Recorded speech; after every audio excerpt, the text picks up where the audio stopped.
E aí, pessoal, tudo bem? Como vocês têm passado? Espero que todos estejam bem. Hoje a gente volta a falar de filosofia e a gente vai falar de sentimento moral, beleza? Então vamos lá, que hoje vai ser bem rapidinho, que é uma passagem bem curta aí da apostila de vocês, né? Sentimento moral. Em um cenário marcadamente racionalista, Rousseau defendeu o sentimento como caminho para a interioridade. Por meio dele, o ser humano poderia alcançar a consciência da liberdade e de sua unidade com a natureza e com outros seres humanos. Aqui ele está falando, obviamente, da modernidade, né? Ali que começa ali com o fim da Idade Média, e a gente tem ao longo dos séculos aí até o século XVIII, né, até aí a Idade Contemporânea, a formação de diversos pensadores racionalistas, né? A gente tem ali o Descartes, a gente vai ter ali David Hume, né? E de diversos pensadores que vão pensar numa questão que a gente vai chamar de estado de natureza. A gente pode destacar aqui, como por exemplo, Thomas Hobbes, a gente pode destacar John Locke e o Rousseau. Por que eu elenquei esses três? Porque John Locke e Thomas Hobbes vão ter um pensamento sobre o estado de natureza. Hobbes vai achar que o estado de natureza, o homem se mata, é um estado de barbárie, em que o homem é o lobo do próprio homem, por isso se tem ali a sociedade, se cria a sociedade. Locke vai falar o contrário, né? Na verdade, Locke vai concordar em parte e vai falar o seguinte: ó, o homem em estado de natureza ele é perigoso, né? Tem os perigos, mas não era tão ruim como o Hobbes ele descreve. Mas ele precisa viver em sociedade para poder garantir aquilo que ele tinha em estado de natureza, ou seja, garantir a propriedade privada. Já Rousseau vai discordar plenamente desses dois casos. Ele fala que, a partir do momento que o homem passa a viver em sociedade, que se começa a ter a propriedade privada, é que tudo começa a dar errado. Porque em um estado de natureza, o homem ele tinha plena liberdade e não existia propriedade privada. E tudo começa a dar errado a partir do momento que uma pessoa cerca um pedaço de terra e fala assim: ó, isso aqui é meu. E as outras pessoas acreditam nisso. Então a gente vai falar bastante aí desse estado de natureza de Hobbes. De Hobbes não, desculpa, de Rousseau. Beleza? Vamos lá. Segundo esse filósofo, a compreensão da natureza e de si mesmo nasceria do sentimento e não da razão.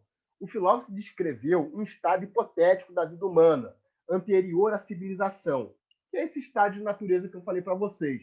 E nele destacou a presença de dois sentimentos ou paixões originários e complementares, uma espécie de amor próprio ou instinto de autopreservação, e a compaixão ou a piedade perante o sofrimento alheio.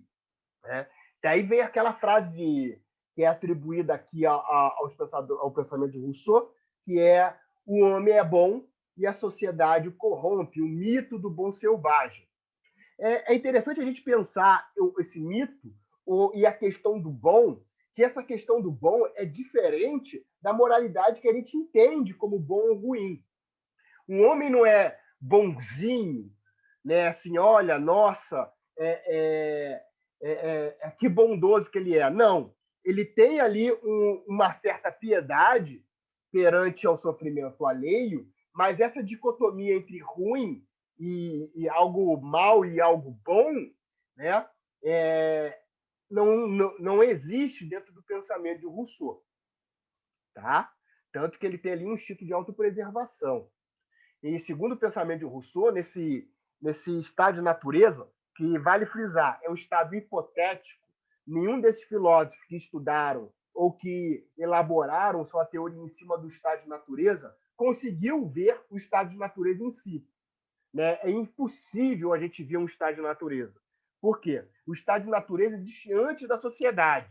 Se a gente for aí para uma tribo, né, para os grupos indígenas aqui do Brasil, por exemplo, eles têm uma estrutura social diferente da nossa, mas existe uma estrutura social. Lá em 1500, quando os europeus invadiram aqui a América, eles encontraram, da América do Norte à América do Sul, eles encontraram diversos grupos que tinham organizações sociais diferentes da que existiam na Europa. Então, assim, a gente não conseguiria ver o estado de natureza, porque no estado de natureza o homem viveria isolado, viveria sozinho, né? Ele em toda a história que a gente conhece aqui, né? A partir do momento que essa galera começa a estudar, já existia sociedade, desde das organizações mais simples às organizações mais complexas. Então, nenhum desses filósofos conseguiu contemplar e estudar ali o estado de natureza. Por isso, é um estado teórico.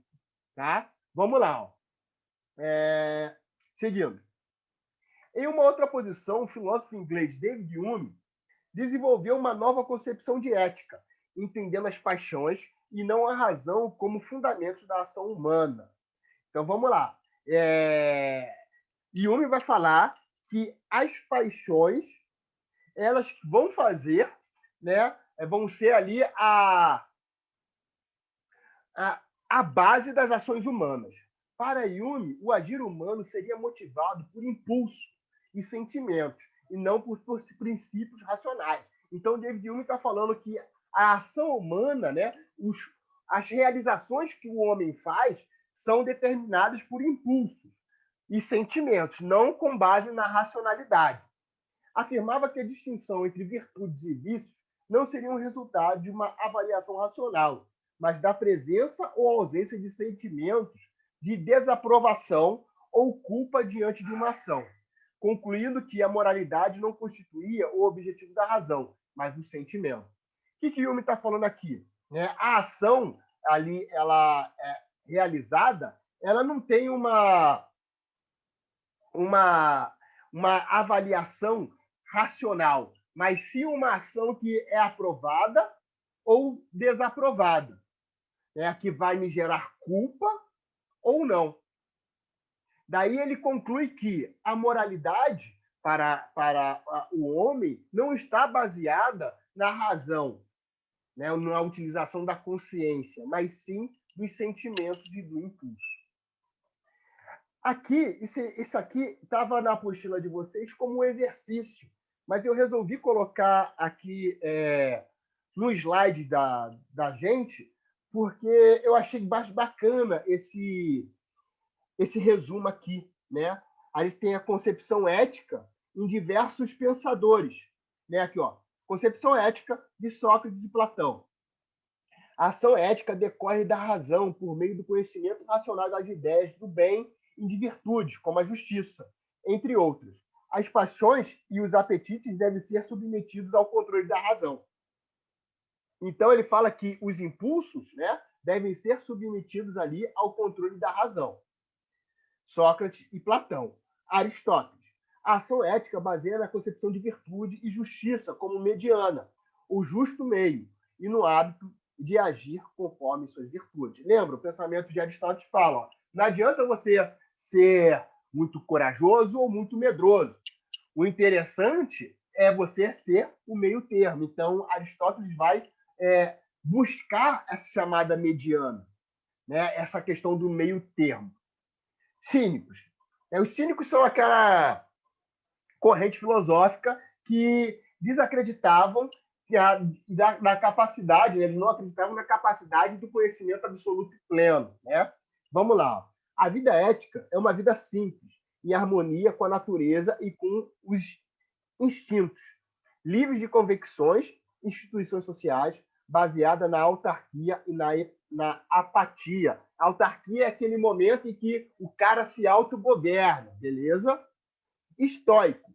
A vida ética baseia-se na autarquia e na ataraxia. Na ataraxia, lembrando, é a plenitude, né? A alma que não é perturbada, por meio da aceitação do destino, já que ele é governado por uma razão divina. Né? O estoicismo ele fala da questão do destino. Né? A gente não consegue lutar contra o destino.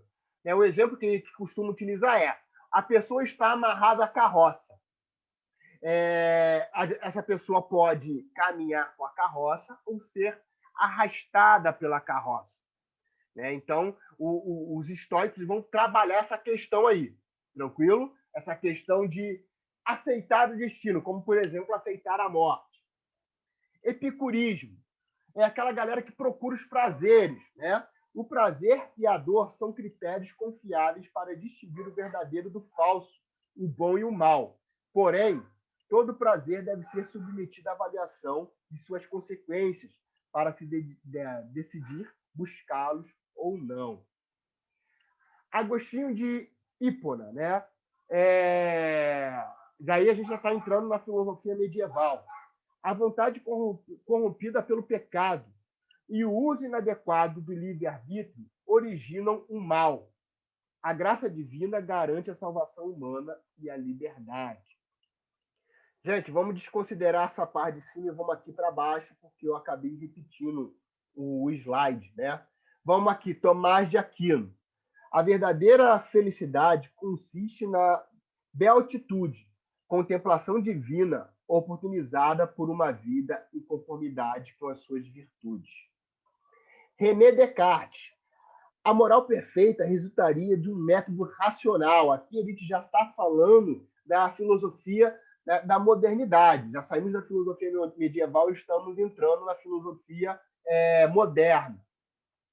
Porém, até que fosse implementada, o filósofo defendia uma moral provisória, fundamentada na autopreservação. Baruch e de Spinoza, ou simplesmente Spinoza. A ação ética baseia-se nas paixões que fortalecem o conatus, dando a força ao sujeito para agir racionalmente. O conatus é a capacidade de ser, preservar-se e agir. Jean-Jacques Rousseau e David Hume. O sentimento é o caminho, para Rousseau, o caminho para a interioridade, por meio do qual o indivíduo pode alcançar a consciência da liberdade de sua unidade com a natureza e os outros seres humanos.